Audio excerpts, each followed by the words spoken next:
मित्रों, ये जो आपके हाथ में तालिका दी गई है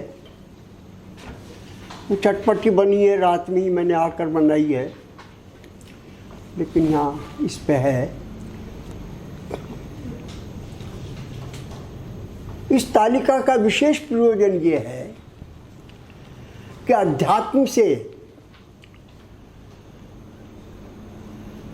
क्या मेरा कोई लौकिक लाभ भी हो सकता है। पहली तो ये समझ, दूसरी ये समझ कि क्या अध्यात्म के द्वारा जो समस्याएं हैं समाज की, देश की, राष्ट्र की, विश्व की, उनके समाधान में भी कोई सहायता मिल सकती है। ये दो प्रश्न लेकर मैं कुछ विचार करूंगा। इसलिए ये दो प्रश्न ले रहा हूं कि अध्यात्म से मोक्ष होता है तो स्पष्ट ही है, और हम 10, 12, 15 साल से करते ही रहे हैं चर्चा। लेकिन ये प्रश्न बार बार आता है, क्या इससे कुछ मनुष्य का मोक्ष के अलावा और भी लाभ होता है या नहीं होता है। और जो समस्याएं देश में फैली हुई हैं, राष्ट्र में हैं, संसार भर में हैं, शायद जब तक का इतिहास हमें मालूम है तब से हैं। वो रामायण महाभारत के समय से ही हैं, जब तक का इतिहास हमें पता है। क्या उन समस्याओं के समाधान में भी अध्यात्म को सहायता कर सकता है। और इससे पहले कि मैं डिटेल में जाऊं, निष्कर्ष की बात आपको बता दूं। अध्यात्म से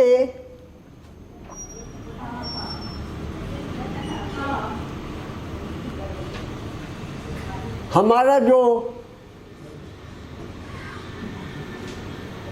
लौकिक लाभ होता है, सांसारिक लाभ होता है, वही लाभ स्थायी है। अध्यात्म के बिना जो सांसारिक लाभ हो जाता है, नहीं होता ऐसा नहीं है, होता है, लेकिन वो स्थायी नहीं होता है। मेरा पहला निष्कर्ष तो ये है।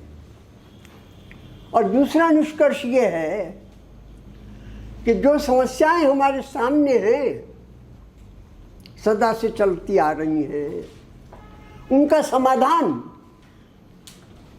अध्यात्म के बिना हो ही नहीं सकता।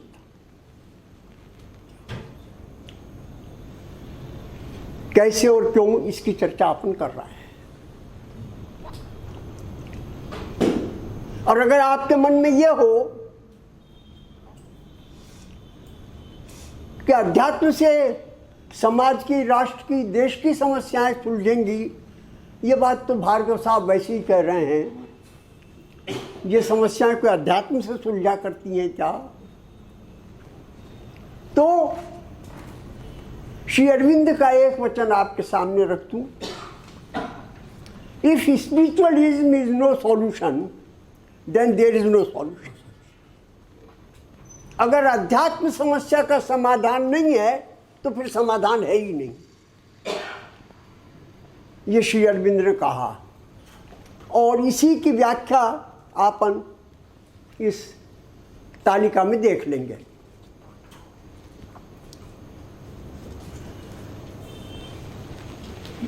इस तालिका में आपन 3 खंडों में चल रहे हैं, 1, 2, 3। एक खंड का नाम मैंने रखा है बाह्य परिग्रह। मेरे पोजेशंस वो 2 तरह के हैं, बाहरी भी हैं, इंटरनल भी हैं। बाहरी पोजेशन कौन से हैं? रोटी, कपड़ा, मकान, चिकित्सा, शिक्षा। ये मेरी आवश्यकताएं हैं, पहले ये समझ लें। फिर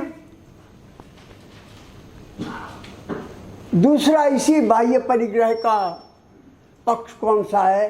कार, कोठी, मोबाइल, पद, प्रतिष्ठा, नौकर, चाकर। ये आवश्यकता तो भले न हो पर ऐश्वर्य है। और हमारे मन में ये धारणा बद्धमूल है कि ये जितने बढ़िया होंगे और ये जितने बढ़िया और अच्छे होंगे उतना ही जीवन सफल हो जाएगा।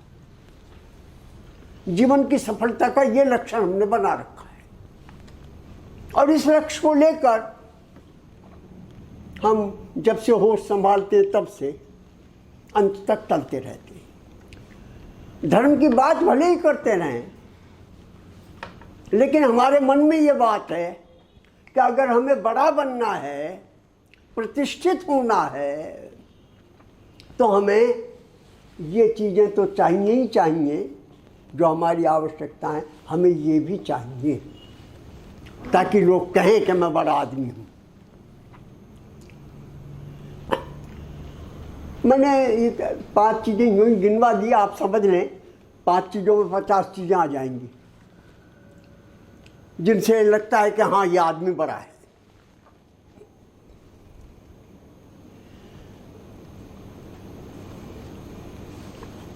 ये एक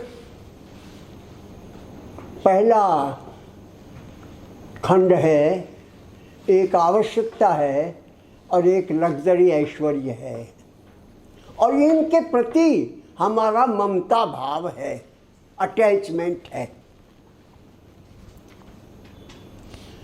ये पहली स्थिति है जिसको समझना है।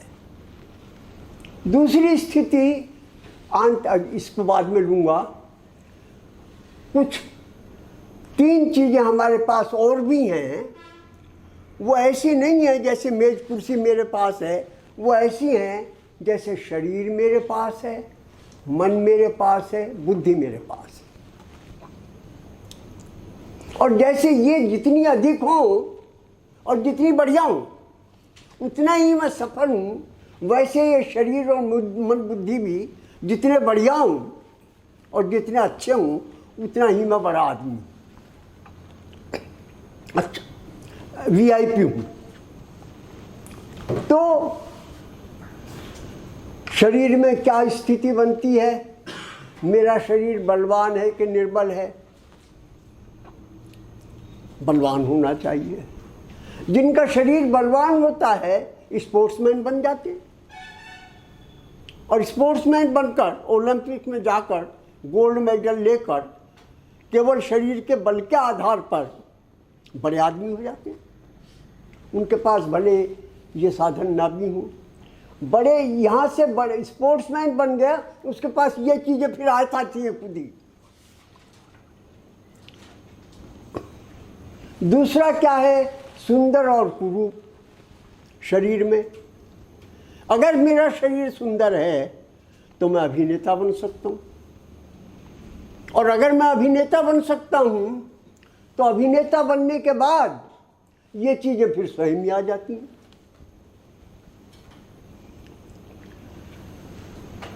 लेकिन इस शरीर के अलावा एक दूसरी चीज़ है मन, और मन दोनों तरह का है, शुद्ध भी है अशुद्ध भी है।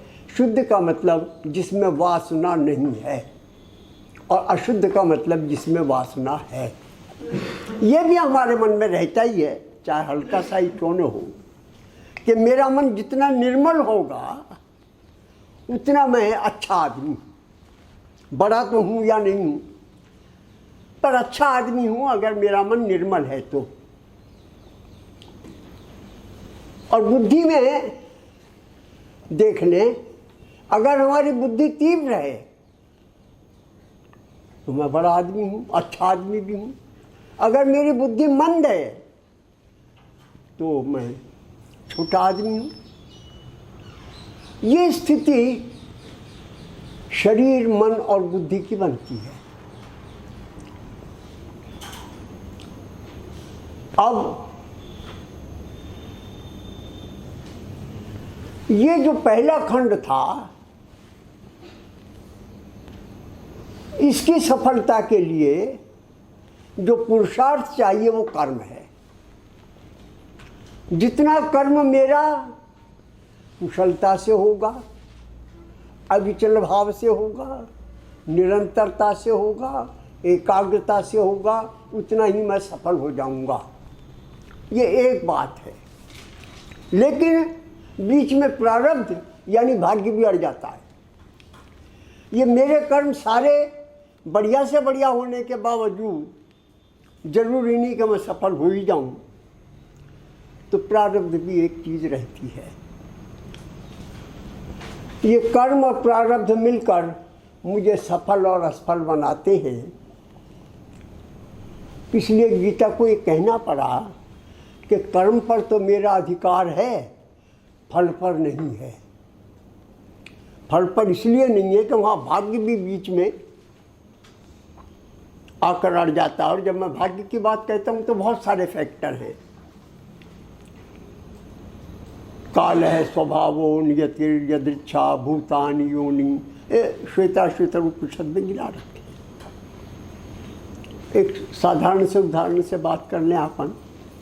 प्रॉपर्टी का आदमी काम कर रहा है, अभी चालू ही किया है, प्रॉपर्टी के काम को बहुत बढ़ा दिया, नोटबंदी आ गई, प्रॉपर्टी का काम ठप हो गया। तो अब उसके कर्म के कारण नहीं हुआ, टाइम बदल गया, ये काल के कारण हो गया। तो इस कारण से भी सफलता असफलता बनी रहती है। ये एक बात है। और इसमें जो कुशलता और अविचल भाव और निरंतरता है कर्म की, ये तो कर्म पुरुषार्थ है। लेकिन जो कर्म में एकाग्रता है वो उपासना से आती है, यानी भक्ति से आती है। कर्म एकाग्रता नहीं देता, भक्ति एकाग्रता देती है, उपासना एकाग्रता देती है। और इस एकाग्रता से शरीर मन बुद्धि का विकास होता है। ये शरीर बलवान बनता है, मन शुद्ध होता है, बुद्धि तीव्र होती है। इन दो खंडों को हमने समझने के बाद ये देखें कि अगर ये कार कोठी मोबाइल पद प्रतिष्ठा नौकर चाकर हमारा लक्ष्य हो गए जीवन का, तो फिर दो तरह की गड़बड़ है। एक गड़बड़ तो ये है कि ये सब साधन प्रकृति से प्राप्त होते हैं, इसलिए हम जितना हो सके प्रकृति का शोषण करते हैं, क्योंकि ये सब चीज़ तो प्रकृति में से आएंगी ना। तो यह एक्सप्लॉयटेशन है प्रकृति का। जिस प्रकृति के शोषण से प्रकृति का प्रदूषण पैदा होता है। अगर हम इसी को अपना अंतिम लक्ष्य मान लें, इसकी चिंता ही न करें, तो ये नतीजा होगा। और दूसरा नतीजा ये कि ये सब चीज़ें केवल ईमानदारी से ही मिलती, बेईमानी से भी मिलती हैं। और इसी को हमने अपना लक्ष्य मान लिया है, तो हम बेईमानी से भी नहीं बचते। और इसके कारण भ्रष्टाचार, ये दूसरी समस्या होती है। समस्या को हम आइडेंटिफाई कर रहे हैं, समस्या कहाँ है। अखबारों में दोनों समस्याओं का बड़े विस्तार से प्रतिदिन विवरण आता रहता है। इसको ले समस्या को देखें। इसमें समस्या का समाधान होगा, उसकी बात बाद में करेंगे। इसको देखें तो शरीर हमारा बलवान है, तो उसमें से, और धन हमारा प्रयोजन है, उसमें से आतंकवाद आता है। शरीर के बलवान होने का अर्थ खाली शरीर ही बलवान नहीं, मेरे पास शस्त्र है, वो भी शरीर का ही बल है।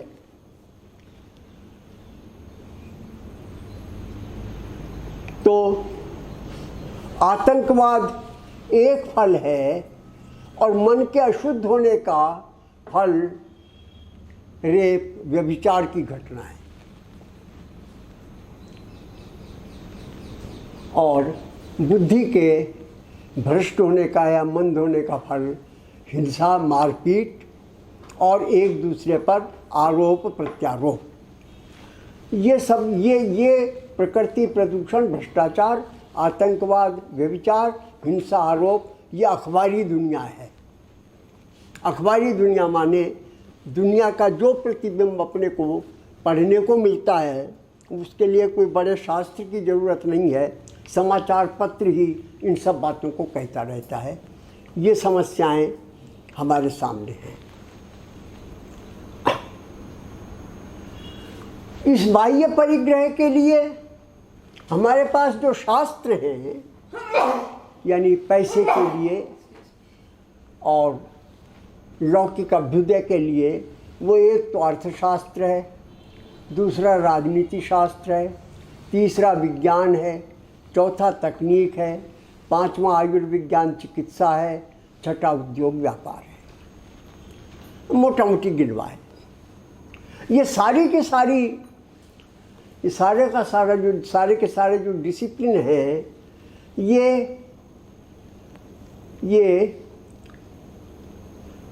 धन केंद्रित हैं, इनसे पैसा आता है, जॉब ओरिएंटेड है, नौकरी मिलती है, इसलिए खूब पॉपुलर हो जाते हैं यूनिवर्सिटी में। और हम ये समझते हैं कि इन शास्त्रों के द्वारा, इस कर्म के प्रताप से हम दुखी नहीं होंगे, सुखी हो जाएंगे। ये सुख का एक लक्षण, एक तरीका लेकर हम चल रहे हैं। लेकिन इस तरीके में जो दिक्कत पड़ रही है वो भी साइंटिस्ट ही बता रहे हैं। जो दिक्कत पड़ रही है वो ये कि हम जो विकास कर रहे हैं वो विकास सस्टेनेबल नहीं है, स्थायी नहीं है। माने जैसे रासायनिक खाद डाली खेत में तो एक बार को खूब उपज हो जाएगी, लेकिन खेती बाद में ज़मीन की ताकत ख़त्म हो जाएगी। तो ये समस्याएं यहाँ पैदा हुई पड़ी हैं। और यहाँ जो समस्याएं हैं वो समस्याएं, हमने इन समस्याओं का यहाँ उल्लेख कर दिया। इनके संबंध में जैसे ये शास्त्र हैं, यहाँ भी खेल कूद है, अभिनय है, नैतिकता है, पाप पुण्य है, कला है, मनोरंजन है, मनोविज्ञान है, योग है। ये वो डिसिप्लिन है जो डिसिप्लिन इसे कंट्रोल करते हैं। ये डिसिप्लिन इसे कंट्रोल करते हैं। हो ये रहा है कि जैसे ही हम इसे जीवन का परम लक्ष्य मान लेते हैं, वैसे ही हमारा संतुलन बिगड़ जाता है। प्रकृति का हम शोषण करते हैं, व्यवहार में हमारे भ्रष्टाचार आता है, जिसका अर्थ ये है कि सामूहिक दृष्टि से तो प्रकृति का प्रदूषण विकास में बाधक है, और व्यक्ति की दृष्टि से भ्रष्टाचार उसके जीवन को प्रदूषित करता है। दोनों ही प्रदूषण हैं। ये इसमें से नतीजा निकल रहा है।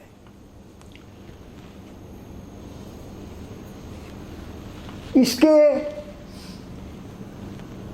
ये जो समस्याएं हैं सो हैं, ये ममता के कारण है, ये अहंकार के कारण है। ये दो चीज़ हो गई। ये ममता, ये चीज़ मेरी है, ये अहंकार है, ये मैं हूँ। दो अलग अलग बात है। मैं शरीर मन बुद्धि हूँ, ये अहंकार है, कार कोठी मेरी है, ये ममता है। इस अहंकार और ममता के कारण सारी समस्याएं पैदा हो रही हैं। मूलतः बात ये है, समस्या का कारण ये बन रहा है, यानी हम इन्हें अर्जित करने में संयम का उल्लंघन कर रहे हैं, मर्यादा का उल्लंघन कर रहे हैं। इनके द्वारा भी जो कार्य हम कर रहे हैं उनमें मर्यादा का उल्लंघन हो रहा है। खेल कूद के अंदर लोग जाते हैं तो वो चीज़ें जिनसे जो वर्जित हैं खेल कूद में, वो ले लेते हैं ताकि शक्ति अधिक हो जाए, उन्हें डिबार करते फिरते हैं। ये सब उसके अंदर अपने को दिखाई दे रहा है।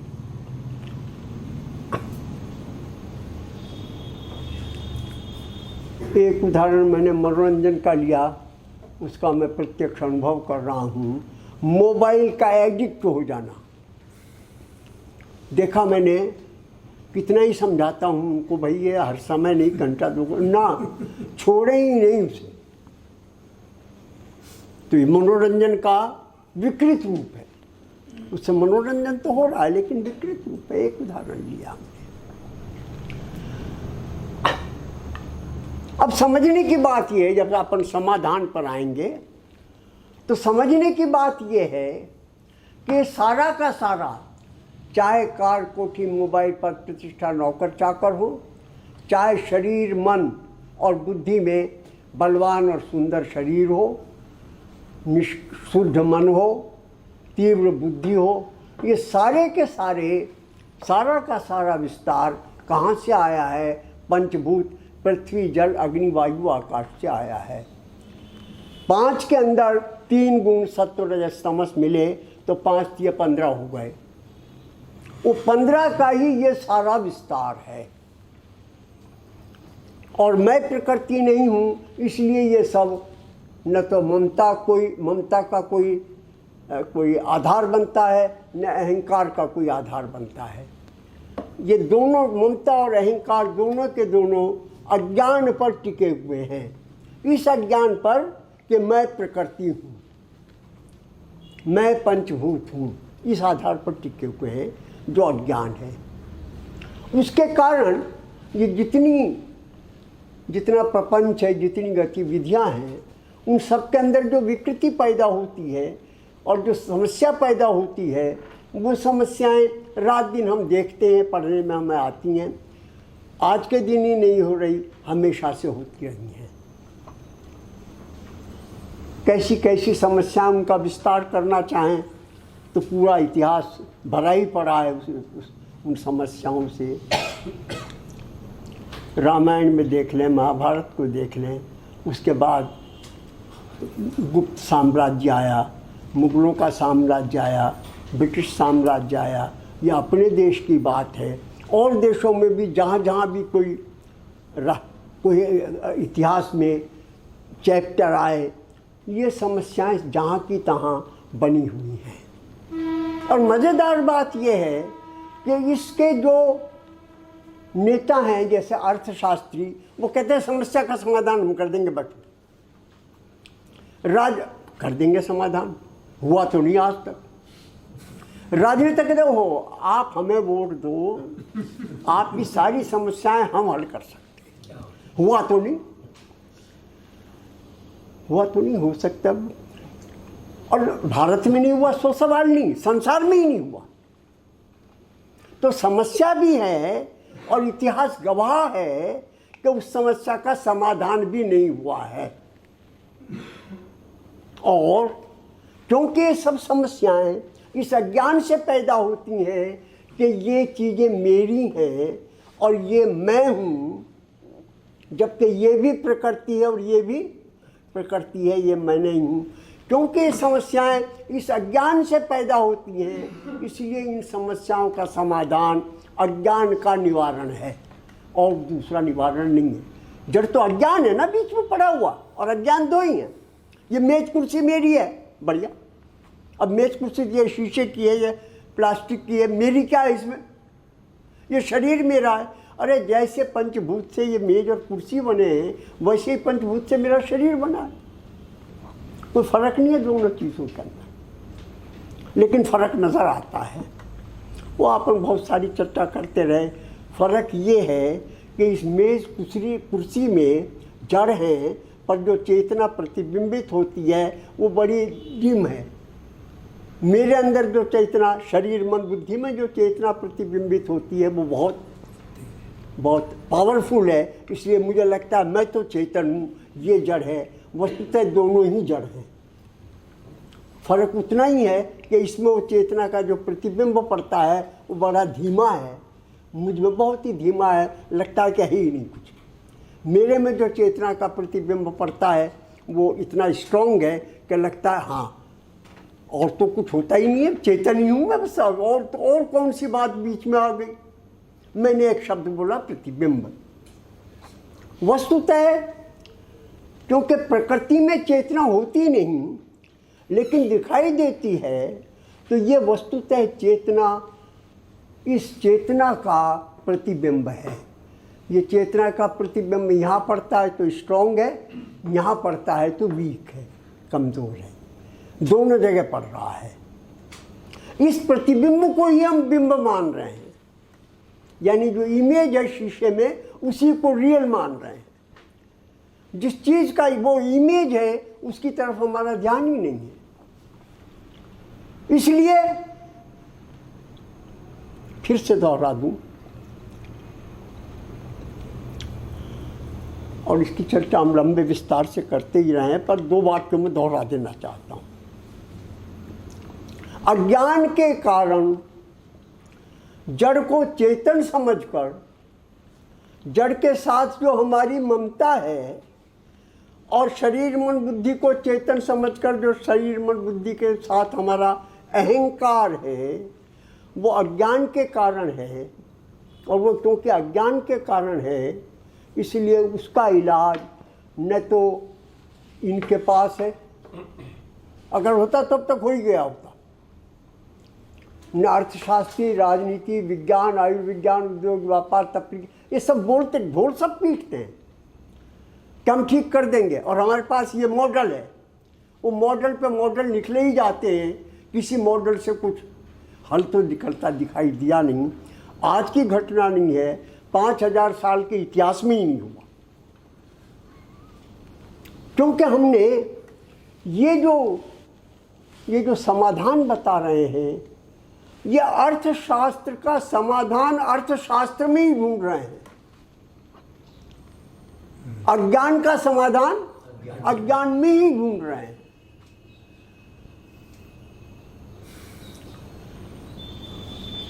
इनकी भी यही स्थिति है।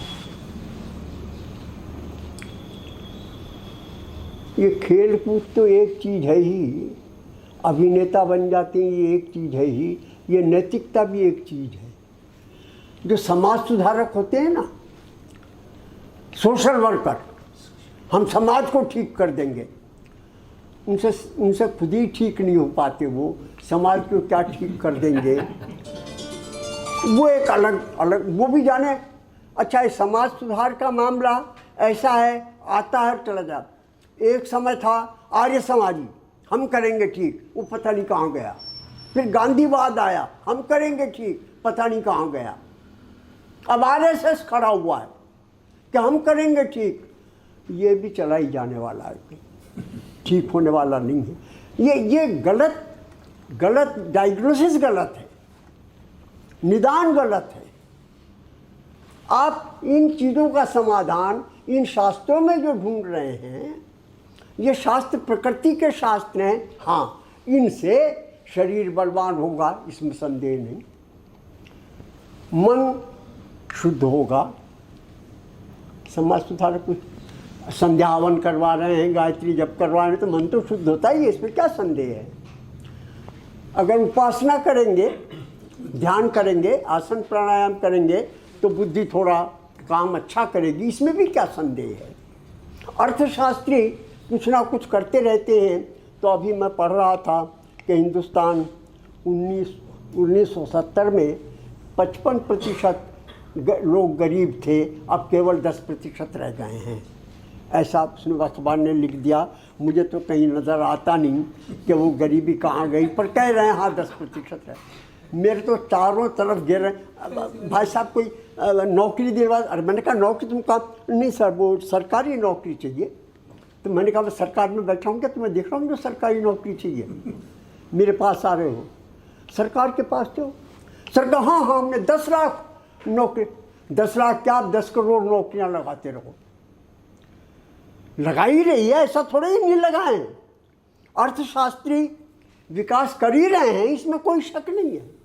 राजनीति से हम राजतंत्र से प्रजातंत्र में आए हैं, बेटर सिस्टम आया, इसमें कोई संदेह नहीं है।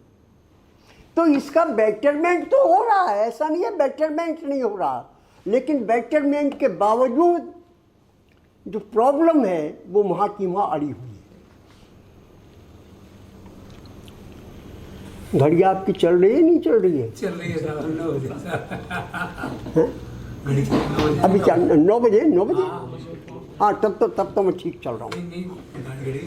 आधे घंटे में मैंने समस्या की बात करी, आधा घंटा मेरे पास समाधान की बात करने के लिए बचा है।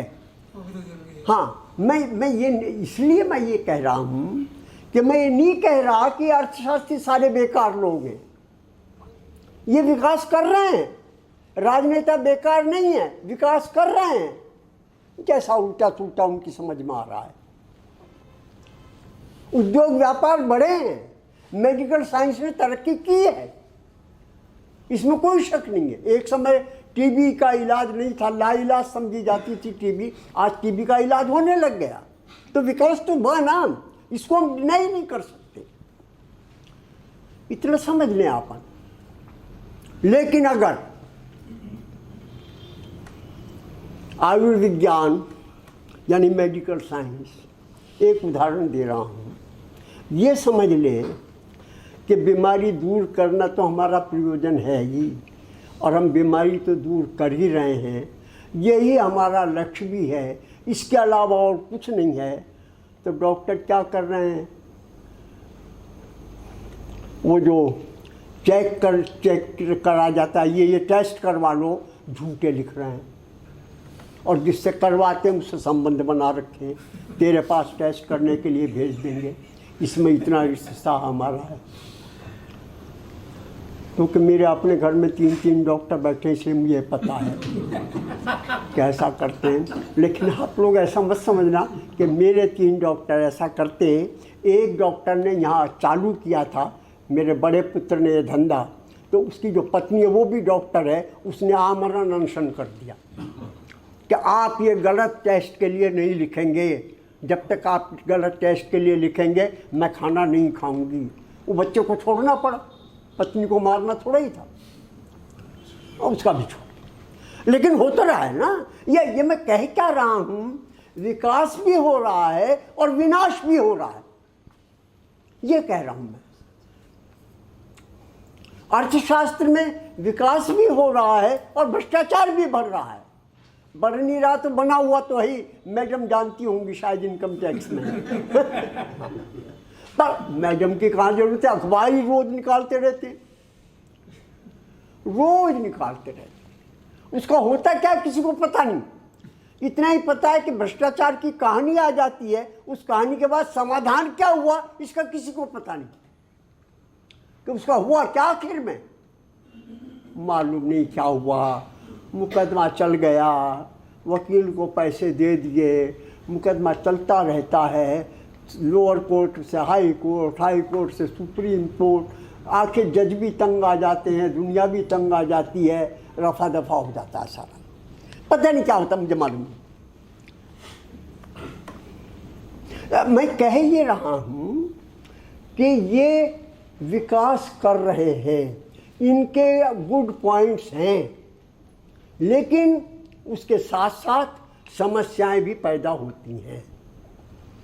खेल कूद को मैंने कहा ना, वो नशे वाली चीज़ क्या कहलाती हैं, जो उनके प्रतिबंधित है वो ले लेते हैं, वो पकड़े जाते हैं। फिर अभिनेताओं का पूछो ही मत।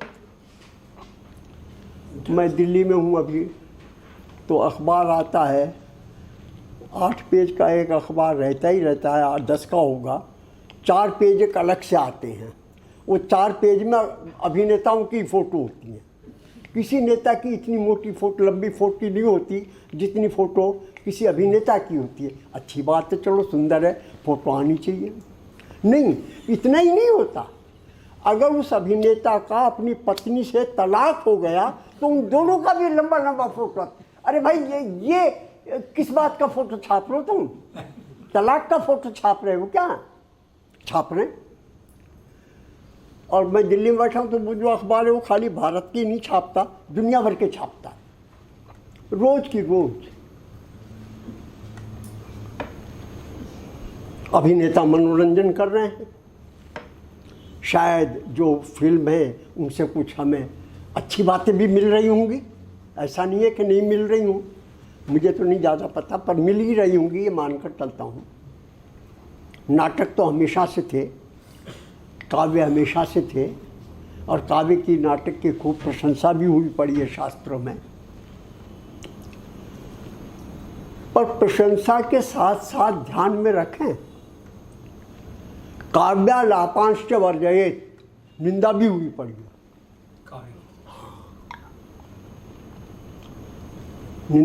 निंदा भी हुई पड़ी है, तो दोनों में बहस चलती रहती है। वो एक कहता है काव्य से फ़ायदा होता है, एक कहता है नुकसान होता है। स्वामी दयानंद थे, उन्होंने जो है अपनी सिलेबस बनाया सत्यार्थ प्रकाश में, उसमें काव्य और नाटक हटा दिए। उन्होंने कहा भ्रष्टाचार का साधन है, ये हम अपने विद्यार्थी को नहीं पढ़ाएंगे। वो नाटक है ना, तो उसमें प्रेम कथा रहती है। और स्वामी दयानंद ठहरे ब्रह्मचारी सन्यासी, उनको लगा ये क्या बकवास है, इसको हटाओ, हटा दिया। उनकी जो संस्थाएं थी, उन्होंने बहुत दिनों तक कहा नहीं हम कालिदास नहीं पढ़ाएंगे। अंत में पता चला है चलेगा नहीं, कालिदास के बिना पढ़े इन लोगों को रोजगार ही नहीं मिलेगा, तो कालिदास तो पढ़ाना ही पड़ेगा। अब पढ़ाने लगे। ये मैं कह ही रहा हूँ आपसे कि कहाँ चीज़ें कहाँ अड़ जाती हैं जाकर।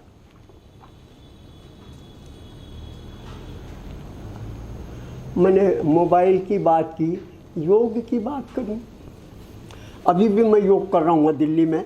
एक योग प्रशिक्षा एक महिला आती है, वो योग करवाती है, मैं भी चला जाता हूँ 5 से 6 बजे तक सवेरे सवेरे। अच्छा ही है, ऐसे ऐसे दाएं बाएं कर शरीर अच्छा हो, ठीक हो जाए। पर आपको एक बात बताऊं, विपश्यना का ध्यान करने वाले लोग, मैंने भी किया है। मैंने कहा भाई तुम कब से कर रहे हो? कि जी 40 साल से कर रहे हैं। तो फिर कि हुआ तो कुछ भी नहीं जी। अरे तो 40 साल से कर रहे हो तो फिर आप करे क्यों जा रहे हो? नहीं हुआ तो नहीं, फ़ायदा होता है, लेकिन वो फ़ायदा टेम्परेरी है, परमानेंट नहीं है। ऐसा नहीं है कि ब्रह्म का ज्ञान हो जाता हो या आत्मज्ञान हो जाता हो। मानसिक शांति थोड़ा होती है, अच्छी बात है। मैं कह ये रहा हूँ कि ये सारे के सारे जो ये चीज़ें हैं, इनके गुड पॉइंट्स तो हैं, लेकिन इसके साथ साथ इनके अंदर जो समस्याएं पैदा हो रही हैं, वो क्यों हो रही हैं, वो आपसे निवेदन करूं।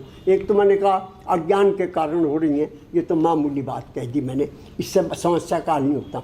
वो इस कारण हो रही हैं कि हमने इसको हमने साधन नहीं मानकर साध्य मान लिया है। ये पहला ये कारण समझ लें आप। साधन साध्य आपने शब्द सुने नहीं सुने? ये छड़ी मेरे चलने का साधन है, साध्य नहीं है। तो मैं कहूँ भाई ठीक है, छड़ी साधन हो गया, कुछ नहीं, मुझे चलने की जरूरत ही कहाँ है? साधन तो मिल ही गया। ये साधन कहाँ है? ये तो साध्य ही है ना। वो छड़ी साधन है, वो तभी तक साधन है जब उससे मैं चलूँ। ये जो भी चीज़ें हैं ये साधन है, साध्य नहीं है। हम इन्हीं को फाइनल टारगेट मानकर इनके अचीवमेंट के लिए अच्छा बुरा दोनों तरह का कर बैठते हैं। इसको भी हम साध्य मान लेते हैं। आते रहते हैं मेरे पास छोटे छोटे लड़के, आते रहे 20-25 साल के। बाबूजी एक बार नौकरी मिल जाए तो जीवन सफल हो जाए। चला ठीक है कह रहा है, पर जीवन सफल होता नहीं है। मिलने के बाद ये पता चल जाता है कि नहीं हुआ सफल। नौकरी साधन है, साध्य नहीं है। साध्य का अर्थ ये है कि जब आप साध्य पर पहुंच जाते हैं तो आप ये अनुभव करते हैं अब हमें कुछ नहीं चाहिए। यह सारा का सारा भी साधन है, साध्य नहीं है। साध्य कौन है? साध्य बड़ी विचित्र बात है। साध्य मैं स्वयं हूँ। न कार कोठी साध्य है, न शरीर मन बुद्धि साध्य है, मैं स्वयं ही साध्य हूँ। यानी अगर मैं अपने पर पहुँच गया, उसके बाद मैं कह सकता हूँ मेरा जीवन सफल हो गया। उसके पहले ये भ्रम रहता है कि जीवन सफल हो गया। जीवन सफल होता नहीं है। इस साध्य की उपेक्षा कर इसी के ममता और अहंकार के इस चक्कर में ही हम फंसे रहेंगे इसका अज्ञान भी कारण है और इसका ये कारण भी है कि हमने साधन को ही साध्य मान लिया है।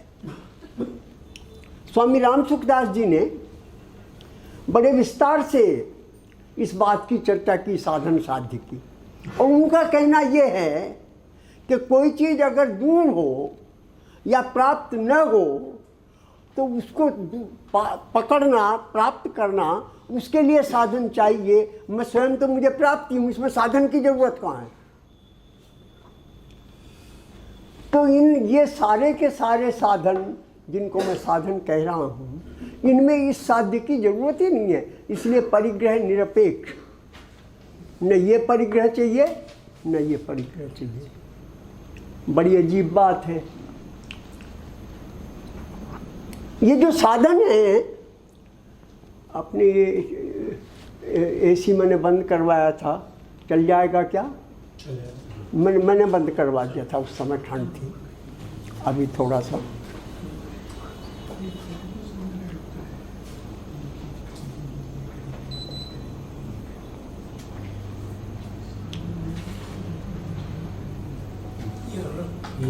बस हो गया चालू। अरे आप कहाँ जा रहे हो? हाँ आ जाओ, जरूरत है। उनको ज़्यादा जरूरत है आपको कम है।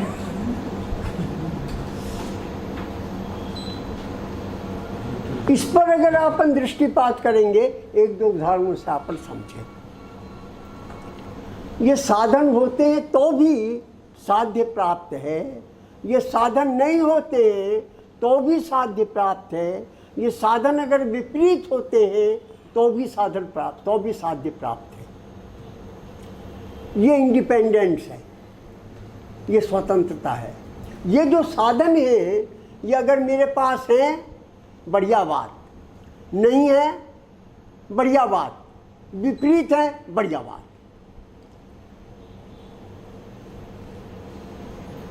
एक अष्टावक्र का नाम आपने सुना हो, वो बड़ा बदसूरत था, कुरूप था, सुंदर था ही नहीं। तो अष्टावक्र को भी आत्मा प्राप्त हो गई विपरीत साधन होने पर, और आम्रपाली सुंदर थी, उसे सुंदर होने के बाद भी प्राप्त हो गई। जिसका मतलब ये है कि साधन ऐसा हो या ऐसा हो, ये इसकी प्राप्ति में कहीं बाधक नहीं बनता है।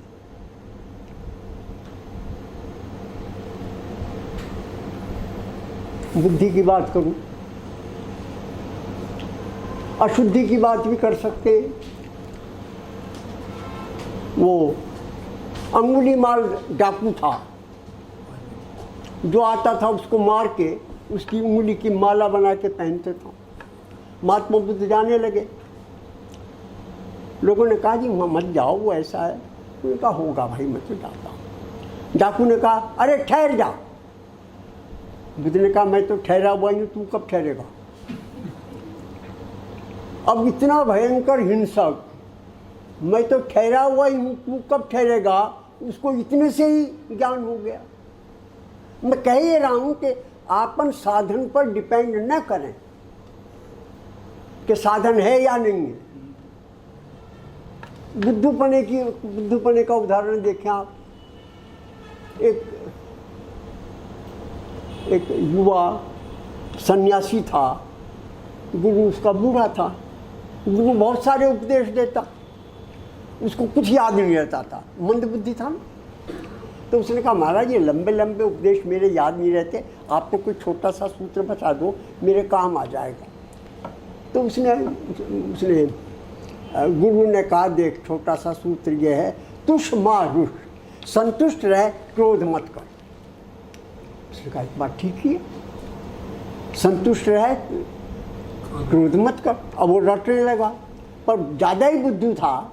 तुष मा रुष में से माँ उड़ गया, उसके याददाश्त में से रह गया तुष माश। अब तुष का मतलब होता है भूसा, और माश का मतलब होता है उड़द की दाल। अब वो रटे जाए कि गुरुजी ने मंत्र तो बतला ही दिया है, उड़द की दाल का छिलका और उड़द की दाल, ये मंत्र दे दिया है। एक महिला अपने घर के सामने बैठी हुई, उड़द की दाल भीगी हुई थी, ऐसे करके उसका छिलका अलग कर रही थी, दाल अलग कर रही थी। उसने कहा ये गुरु जी ने मंत्र दिया था, तुम उड़द की दाल और उड़द की दाल का छिलका ये औरत कर। हाँ, समझ में आ गया। गुरु जी ये कह रहे थे कि जैसे ये छिलका और उड़द की दाल अलग अलग हैं, वैसी आत्मा और शरीर अलग अलग है। और अपनी व्याख्या कर ली, बात कुछ कही थी गुरु जी ने, रटी इसमें। इसका क्या अर्थ होता है? इसका ये अर्थ है मंद से मंद बुद्धि भी इसे प्राप्त कर लेता है, अपराधी से अपराधी भी इसे प्राप्त कर लेता है, कुरूप से कुरूप भी इसे प्राप्त कर लेता है, निर्धन से निर्धन। कबीर बेचारा जुलाही होता रहा, रैदास चमारी बना रहा। लेकिन ऐसा नहीं है कि गरीब प्राप्त करता है तो अमीर नहीं करता। जनरेशन भी प्राप्त कर लिया, वो अमीर थे। इसको हम कहते हैं साधन निरपेक्ष। लिखा मैंने कहीं, लिखा ये साधन निरपेक्ष, माने ये साधन हो तो, न हो तो, और विपरीत हो तो आत्मज्ञान में बाधक नहीं है, बशर्ते कि आप इन्हें साधन माने, साध्य न मान लें। इनके साध्य मानने से जो ये समस्याएं पैदा हुई हैं वो होती ही रहेंगी जब तक आप इन्हें साध्य मानते रहेंगे। जिस दिन इन्हें साध्य मानेंगे ये अनइम्पॉर्टेंट हो जाएंगी। किस लिए अनइम्पॉर्टेंट हो जाएंगी? क्योंकि इनके होने से भी ज्ञान हो जाता है, इनके बिना भी हो जाता है, ये उल्टी हो तो भी हो जाता है, तो फिर इसकी क्या इंपॉर्टेंस रही? आप आओ तो भी भला, ना हो तो भी भला, आके थप्पड़ मारो तो भी भला, तो फिर भी इम्पोर्टेंस क्या रही? ये स्थिति बनने पर जब ये अनइम्पॉर्टेंट हो जाते हैं सारे के सारे, तो इनके पीछे जो हम भ्रष्टाचार और हिंसा, आतंकवाद, ये तरह तरह की समस्याएं, ये सब समस्याएं इसलिए हैं कि हमने इन्हें ऑल इम्पोर्टेंट माना हुआ है। जब मैं यहाँ था बनी पार्क में, तो एक बच्चा आता था मेरे तेल मालिश करने के लिए, और तेल की मालिश तो कम करे, सूत्र ज़्यादा सुनावे मुझे। बाबूजी पैसा ही सब कुछ है। ये बड़ा महत्वपूर्ण सूत्र है। पैसा ही सब कुछ माने, अब आप पैसा सब कुछ है तो पैसे के लिए आप कुछ भी कर सकते हैं, इसका ये मतलब हुआ। यहाँ से भ्रष्टाचार पैदा हुआ है। पैसे के लिए आप हिंसा कर सकते हैं, झूठ बोल सकते हैं, क्योंकि वो सब कुछ है ना। फिर सब कुछ ये है, पैसा नहीं। और इसके लिए कोई ज़रूरत ही नहीं है इन चीज़ों की। मैंने आपसे निवेदन किया, इन चीज़ों की ज़रूरत ही नहीं है। आ जाए तो भला, न आवे तो भला, और उल्टी मिल जाए तो भला। इसको हम कहते हैं प्रारब्ध। जो प्रारब्ध में होता है सो हो जाता है। लोग कहते हैं ना जी ये भाग्य की बात आप मत करो, कर्म की बात है सारी। कर्म प्रधान है विष्णु रचि राखा, जो जस करें सो तस फल चाखा। ये भाग्यवाद भार्गव साहब जो आप समझाते हो ना हमें, इसने देश का बेड़ा गर्क कर दिया। अरे मैंने कहा बेड़ा तो गर्क कर दिया, पर आप ये बतलाओ कि आप जिस घर में पैदा हुए थे वहाँ किस कर्म से पैदा हुआ था? आपको पता है कि आपने क्या किया था? कि अमीर के घर पैदा हो जाएं, कि गरीब के हो जाएं, दुष्ट के हो जाएं, कि संत के हो जाएं? कैसे आप ये भाग्य नहीं है तो क्या है फिर इसे? इसको भाग्य हम इसलिए कहते हैं कि है तो इसके पीछे भी कर्म, पर वो कर्म हमें ज्ञात नहीं है। अज्ञात कर्म को भाग्य कहते हैं। वो सब कॉन्शियस माइंड में कहीं पड़ा हुआ है। कॉन्शियस माइंड में तो हम कुछ करते हैं, वो अलग बात है। सब कॉन्शियस माइंड में पड़ा हुआ है, हमें पता नहीं है, पर अपना काम कर रहा है भाग्य भी कर्म ही, पर ये वो कर्म है जिसका हमें ज्ञान नहीं होता, इसलिए हम उसे भाग्य कहते हैं। इतनी सी बात। अब इस प्रारब्ध के कारण, यानी वे कर्म जो हमारे अनकॉन्शियस माइंड में है, वो सफलता असफलता में अपना रोल प्ले करते रहते हैं, और हम कर्म करते रहते हैं। दोनों को मिलाकर जो फल निकलता है, वो फल कभी अनुकूल निकलता है, कभी प्रतिकूल निकलता है। लेकिन कहते हैं अनुकूल प्रतिकूल का सवाल नहीं सर, फल अनुकूल ही निकलना चाहिए, तो भ्रष्टाचार आता है। क्योंकि जब अनुकूल नहीं निकलता तो क्या करेंगे? सीधी उंगली से घी नहीं निकलेगा तो ये टेढ़ी उंगली से निकालेंगे। ईमानदारी से पैसा नहीं आ रहा तो बेईमानी से करेंगे, करना तो है। पैसा हो या न हो, गरीबी हो या अमीरी हो, मेरे आत्मज्ञान में अंतर नहीं। यह ध्यान चला भाई, अब समाधान दे रहा हूं मैं, इसमें अंतर नहीं पड़ता, इसलिए ये इम्पोर्टेंट नहीं है, इसलिए इसके लिए गलत साधन बरतने का कारण नहीं है। इसकी इम्पोर्टेंस ही खत्म हो गई ना, यहाँ समाधान पड़ा हुआ है। समाधान यहाँ नहीं है कि पैसा ही सब कुछ है। समाधान ये है, पैसा हो तो भी ठीक है, न हो तो भी ठीक है, भूखा मर जाऊं तो भी ठीक है। क्योंकि 56 भोग खाने वाले के लिए भी आत्मा उतनी ही निकट है जितनी भूखा मरने वाले के लिए निकट है, और साध्य मेरा ये। अब ये जरा कठिन बात है समझना। कठिन इसलिए है कि इससे जो हमें प्राप्त होता है वो सुख और दुख है। इससे जो हमें प्राप्त होता है वो सच्चिदानंद है। सुख दुख हमें दिखाई देता है क्योंकि वो मन के द्वारा जाना जाता है। सच्चिदानंद हमें दिखाई नहीं देता क्योंकि वो मन के द्वारा नहीं जाना जा सकता, आत्मा के द्वारा ही जाना जा सकता है, और हमें मन से ही जानने की आदत पड़ी हुई है, इसलिए हमें सुख दुख ही दिखाई देते हैं। ये सच्चिदानंद जो है, कहते हैं तो शास्त्रकारों का वैसा ही ढोंग है, ऐसा कुछ सच्चिदानंद होता नहीं है। होता नहीं है इसलिए कि हमें नहीं दिखता, हमें दिखता इसलिए नहीं कि हम मन से ही देखने के अभ्यस्त हैं। मन से नहीं देखने के लिए मन से पार जाना पड़ेगा, और मन से पार जाएंगे तब जब इसका ज्ञान होगा हमें, तब ये सुख दुख बराबर हो जाएंगे। सुख दुख के समेत लाभालाभ हो जाएगा। क्योंकि इस आनंद में, ये मैं जो बात आपसे कर रहा हूँ, आप देख रहे होंगे मैं विचलित हूँ बात करते हुए। इसलिए विचलित हूँ कि ये सारा जो मैंने कुछ प्रपंच यहाँ फैलाया है, इसमें 600 प्रश्न लिख दिए हैं, और 600 प्रश्न को 1 घंटे 60 मिनट में जब समेटना चाहता हूँ तो सोचता हूँ क्या कहूँ और क्या ना कहूँ। वो 600 प्रश्न लिखे पड़े छप गए हैं, एक हिस्सा उसका लाया भी हूँ, आपको दिखाना है डॉक्टर साहब, और भी कोई देखना चाहे तो देख ले। नमूना है कि भाई इस तरह छपे तो ठीक होगा ना। ये इस बात को समझने समझाने के लिए 600 प्रश्न की ज़रूरत नहीं है, क्योंकि बात तो 2 ही वाक्यों में है सारी, और 2 वाक्य कौन से हैं? ब्रह्म सत्यम जगन मिथ्या, यही 2 वाक्य हैं।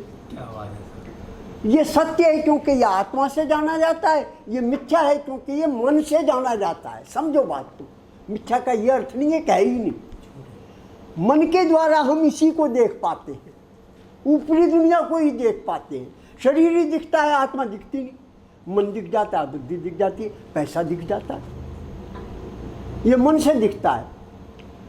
वो तत्व जो सत माने अनश्वर है, न पैदा हुआ है न मरता है, वो तत्व तो मन से नहीं दिखता, क्योंकि मन में वो ताकत ही नहीं कि उसे देख ले।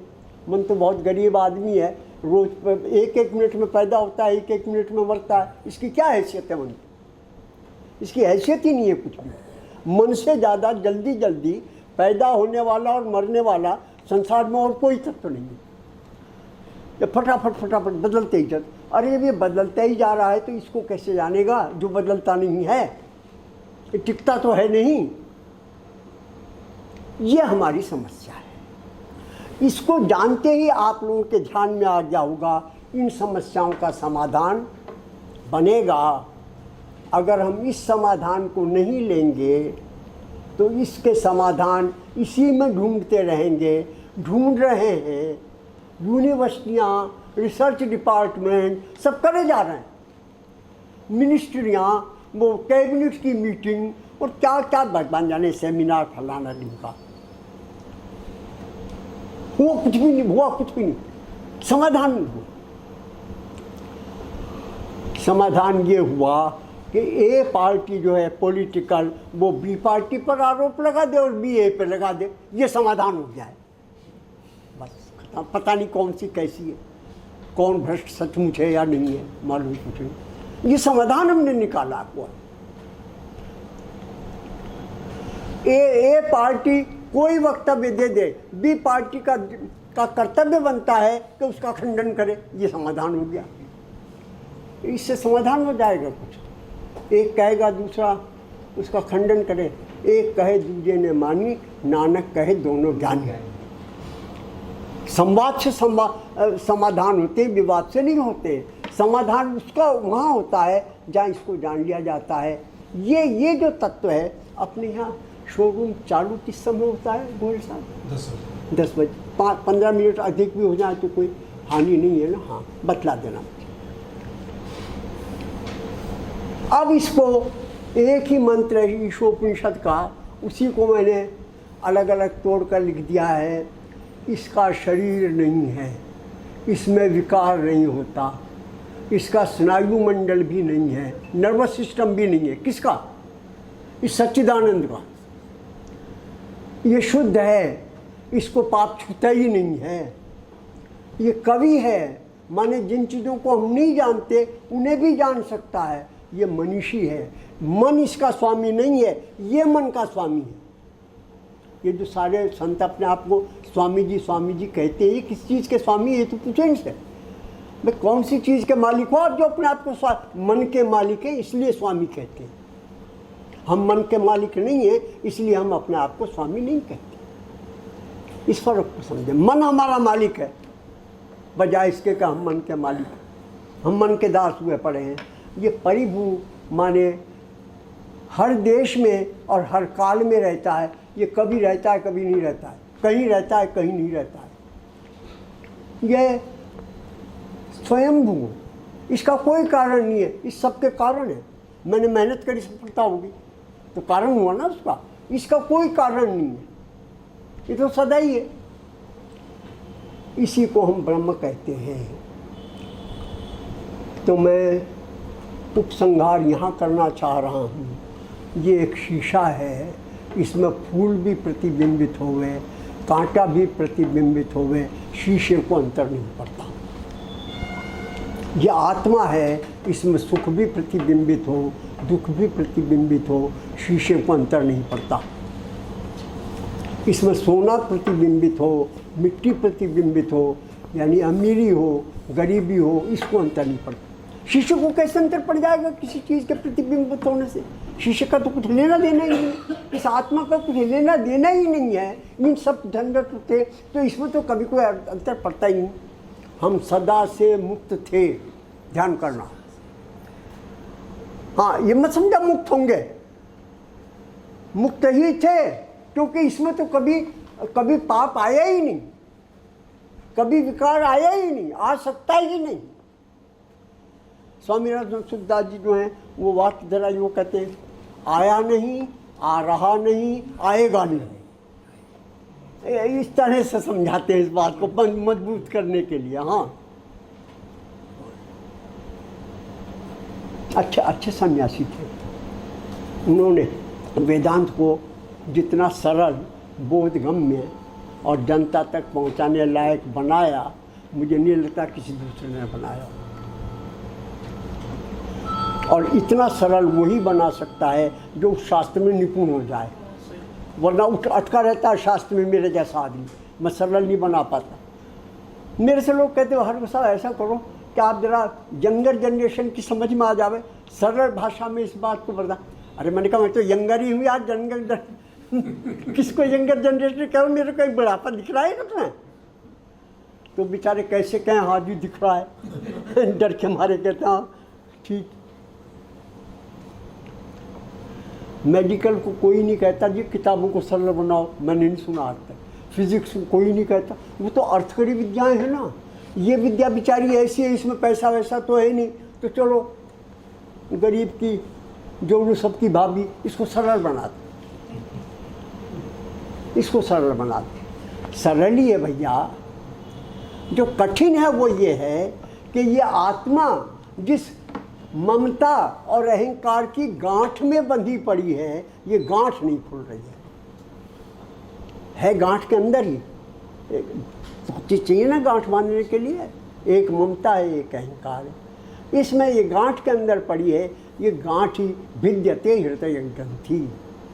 ये गांठ का ही खोलना परेशानी है। चीज़ का मिलना तो मिली हुई है, गांठ के अंदर है तो क्या हुआ है, तो मेरे ही पास है, तो सरल ही है।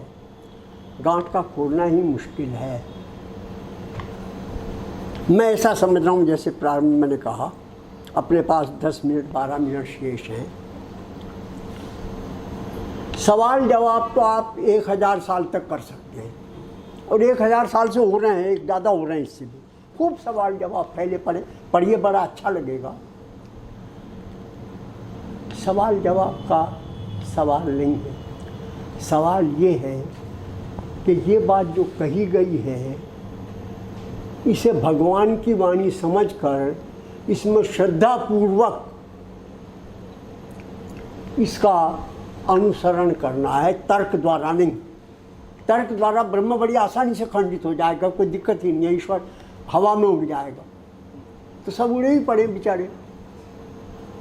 इसलिए अब आप जो प्रश्न कोई भी करें, वो ये ऐसा प्रश्न करें कि ये बात हमारी समझ में आने से रह गई, तो मैं कोशिश करूँगा। I am open to question. पूछिए आप। हाँ गोयल साहब। अरे सर ये नहीं, वो प्रश्न करते साहब। हाँ? वो प्रश्न करते हैं आपसे। कौन? अरे सुबोध, ये इसी को प्रारब्ध कहते हैं। वो आज आउट ऑफ स्टेशन है।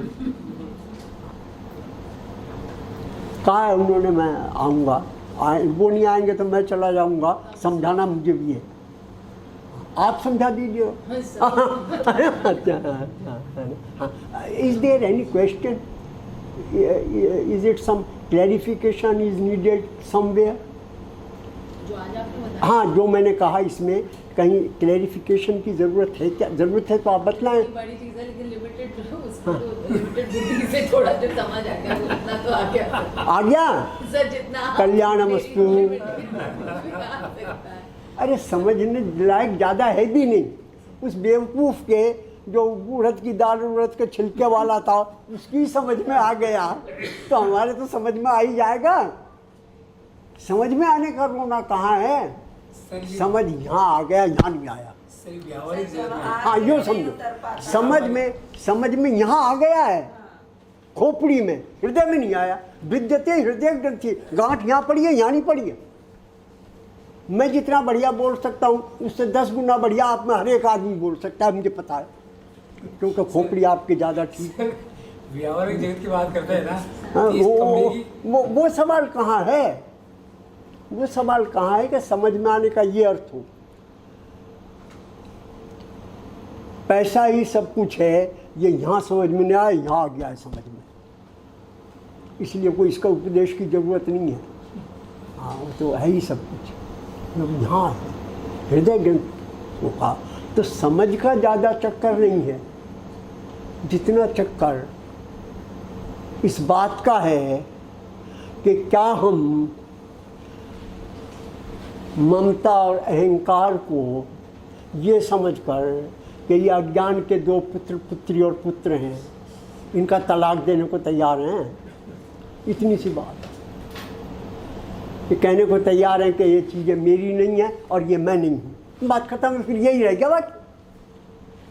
मैंने आपसे कहा था संसार की समस्याओं का आपके ध्यान में आ रही है क्या ये बात? अगर इसको हमने पकड़ लिया तो ये अनइम्पोर्टेंट हो जाएंगे, और अनइम्पोर्टेंट चीज़ के लिए हम ज़रूरत से ज़्यादा काम नहीं किया करते। हो जाए तो ठीक, ईमानदारी से पैसा मिल गया वेल एंड गुड, नहीं मिला तो बेईमानी नहीं करेंगे, ये फ़र्क पड़ता है। उसको इम्पोर्टेंट समझकर हम जब चलेंगे तो नहीं मिलेगा, ईमानदारी से नहीं मिलेगा तो बेईमानी से भी करेंगे, क्योंकि वो इम्पोर्टेंट है, क्योंकि पैसा ही सब कुछ है। ये फ़र्क पड़ गया ना, सब कुछ ये है, ये नहीं है। और इसके लिए तो किसी चीज़ की ज़रूरत नहीं है, इसमें बेईमानी हो ही नहीं सकती। वेदांत में बेईमानी नहीं हो सकती, या तो वेदांत है या तो नहीं है। किसी बेईमानी के ढंग से आप ज्ञानी नहीं हो सकते। ये स्थिति है। तो पूछ तो गोयल साहब भी लोग समझ रहे हैं कि सर मुझे ये लगता है, हाँ हाँ बतला, समझ में तो सब आया हुआ हाँ, है, हाँ। लेकिन हम जब लौकिक जीवन जी रहे हैं संसार में, तो उसे कैसे उतारें? उसके उतारने में एक तो गीता ने ये कहा कि कर्म महत्वपूर्ण है, कर्म का महत्व है। मैं तो माने इतना महत्व नहीं है, पर जीवन का व्यवहार में महत्व है। उसके लिए हमें कुशलतापूर्वक कर्म करने चाहिए, स्थिर भाव से करने चाहिए, निरंतर करने चाहिए, एकाग्रता से करने चाहिए। इसके बावजूद अगर सफलता नहीं मिलती है तो उसका कारण प्रारब्ध हो जाता है। एक तो ये तरीका है जीवन जीने का। आपको मैं क्या समझाऊंगा, गीता के अंदर पढ़ो, सब तरीके गिरवा रखे। संक्षेप में तरीका ये है, तामसिक राजसी जीवन न जीकर सात्विक जीवन जीना चाहिए। ये व्यवहार का तरीका है ये। हाँ, ये परमार्थ नहीं है कुछ भी, ये तो गुण बतला रखे हैं 3। ये तरीका सीधा सीधा बतला है। 17वें 18वें अध्याय में ये 3 गुणों का ही विवरण है, खूब सारा वह बतला रखा है। ये व्यवहार का एक उत्तर हुआ। व्यवहार का दूसरा उत्तर है उपासना भक्ति, जिसका अर्थ है अहंकार का छोड़ना। अहंकार भी और भक्ति भी, ये दोनों चलेंगे नहीं। समर्पण चाहिए, वो भी गीता में बता दिया। तो कर्म भी बता दिया व्यवहार के लिए, भक्ति भी बता दी व्यवहार के लिए, ज्ञान बताया परमार्थ के लिए। तो उसमें कर्म योग भी है, भक्ति योग भी है, ज्ञान योग भी है, तीनों योग है। और तीनों योगों में मज़ेदार बात यह है, किसी भी योग से आप यहाँ पहुँच सकते हैं, क्योंकि साधन की इंपॉर्टेंस ही कुछ नहीं है। आप कर्म के माध्यम से पहुँच जाएं, कर्म करें, कर्म का जो फल है उसे इंपॉर्टेंस मत दें। मुक्त कर्म करते हुए मुक्त रहेंगे आप। फंसाता तो फल है ना, कर्म थोड़ा ही फंसाता है। भक्ति करें, अहंकार छोड़ दें, पहुँच जाएंगे। और ज्ञान से तो पहुँचे हुए रहता ही आज, तीनों ही रास्तों से। अब कौन सा रास्ता अनुकूल पड़े, यह आप पर है, यह आप पर है। महात्मा गांधी को कर्म इम्पोर्टेंट था, मीरा को भक्ति इम्पोर्टेंट थी, शंकराचार्य को ज्ञान सूट करता था। तीनों पहुंच गए तीनों रास्तों से। एक उदाहरण दिया मैंने, एक उदाहरण दिया। तो ये आपके इंटरेस्ट पर है। संसार में कैसे रहें, उसके लिए तो कर्म भी है और भक्ति भी है। ज्ञान परमार्थ के लिए, ज्ञान केंद्र में रहे, कर्म और भक्ति सरकमफ्रेंस पर रहे। कर्म भी परिधि पर रहे, उपासना भक्ति भी परिधि पर रहे, केंद्र में कौन चीज रहे, ज्ञान रहे। क्योंकि कोई कर्म योग हो नहीं सकता बिना ज्ञान के। आप समझ लेना इस बात को। आप फल की इच्छा कैसे छोड़ दोगे बिना वजह? तभी छोड़ सकते हो आपको पता है कि इसमें चाहिए ही नहीं हमें, तभी फल छूटेगा मैडम। हाँ ठीक कर, हाँ, इसके बिना फल कैसे छोड़ दोगे आप? और अहंकार कैसे छोड़ दोगे जब तक आपको पता ना हो कि असली चीज़ तो ये है, मैं तो कुछ हुई नहीं। तो ज्ञान तो केंद्र में आ ही गया ना, दोनों ही जगह। उसके केंद्र में आने पर जो परमार्थ है उसका स्वरूप ये बनता है। और ये मैंने जब उपनिषद पर लिखना चाहा तो ईश्वर उपनिषद पर 2 भाष्य कर दिए, और दोनों भाष्य अलग अलग कर दिए। एक भाष्य का नाम रख दिया परमार्थ भाष्य, यानी उसमें सेंटर में इसे ले आया, और दूसरे का नाम रख दिया व्यवहार भाष्य, उसमें इसका वर्णन कर दिया। गीता नहीं कर रखा है पहले से ही कर रहा है। पर एक ही उपनिषद पे 2 भाष्य या तो शंकराचार्य ने लिखे थे कि इन पर पद भाष्य और वाक्य भाष्य या दयानंद भार्गव ने कर दिए। मेरा अहंकार तो आप देखो, हाँ, शंकराचार्य के बराबर बैठना चाहता हूँ, बराबर बैठना चाहता हूँ। Madam, am I clear? आप जो जानना चाह रही थी उसमें स्पष्टीकरण हो गया यार। तो प्रोफेसर होकर टाइम में संस्कृत की, हाँ, अब ये इनकी विनम्रता है कि मुझे यहाँ बैठा रखा और खुद वहाँ बैठी है। हाँ, ये एक अलग, बिल्कुल अलग बात है। ये इसलिए बड़ी नहीं है कि संस्कृत की प्रोफेसर हैं, इसलिए बड़ी हैं कि नीचे बैठने की हिम्मत करती हैं। बड़प्पन इसमें है, प्रोफेसरशिप में नहीं है। अब कोई आवे और देखे यार कुर्सी तो ख़त्म हो गया, मैं तो जाऊँ, नीचे बैठूंगा नहीं, ऐसा हो सकता है। ये बात आपके ख्याल में आ रही है मित्र। हुआ ये कि मुझे ये कहा जा रहा था, कल भी कहा कि जी वो जो दूर से कर देते हैं ना, क्या नाम है उसका, वीडियो कॉन्फ्रेंस होगी कुछ, क्या आप दिल्ली में रहते वो यहाँ लेक्चर दे जा करें, हम सुन लेंगे। मैं नहीं करूँगा, मैंने कह दिया। इसलिए नहीं करूँगा कि मेरे लिए कॉन्फ्रेंस साधन तो है, साध्य नहीं है। उसके लिए मैं ज़्यादा प्रपंच नहीं करूँगा। आप लोगों से मिल लिया, मुँह दर मुँह बात हो गई, आपके दर्शन हुए, आनंद हुआ। पर असली चेहरे के, वैसे तो चेहरा सभी का नकली होता है, पर जैसा भी अच्छा बुरा है, वो चेहरा तो कम से कम उस चेहरे से तो अच्छा है जो कंप्यूटर में दिखाई देता है, वो तो नकली की भी नकल है। अलबत्ता ये तो मैंने वैसे ही कह दिया। मुख्य बात ये है कि पूर्णमदः लिखा मैंने, लिखा ही नहीं, लिखा नहीं, यहाँ लिख लेना, पूर्णमदः पूर्णमिदं पूर्णात् पूर्णमुदच्यते। एक बात जब कह दी गई वो अपने में ख़त्म हो गई, उसके बाद कहने को कुछ रहा नहीं, तो क्या कहूँगा बिना बात, क्या कहूँगा, पूरी बात हो गई। इसके बाद आपने कोई सवाल किए नहीं, करना हो तो फ़ोन पे मेरे से कर लेना, कोई सवाल नहीं है। हाँ, आपको करना है, अरे तो भाई आ जाओ, आगे आ जाओ, चलो। अस्नाविर से क्या आशय है? हाँ? अस्नाविर जो लिखा है, अस्नाविर माने नर्वस सिस्टम।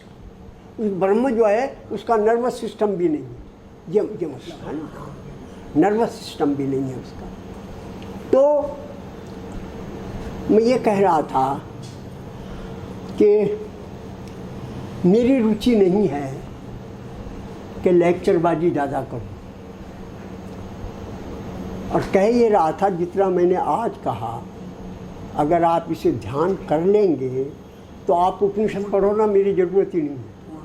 उपनिषद में प्रवेश समझ में ही आने लगेगा, उपनिषद गीता समझ में ही आने लगेगी, मेरी ज़रूरत ही नहीं। ये वो मैंने पृष्ठभूमि बना दी, जिसके बनाने पर कोई श्लोक, कोई मंत्र आप पढ़ें तो उसका रहस्य समझ में आने लगे। ये कोशिश मैंने आज के दिन की। आप लोग इतने समय के बाद में आया तो मेरे साथी कह रहा था, जी आप इतने दिन लोग आए नहीं थे, आज ज़्यादा नहीं आएंगे।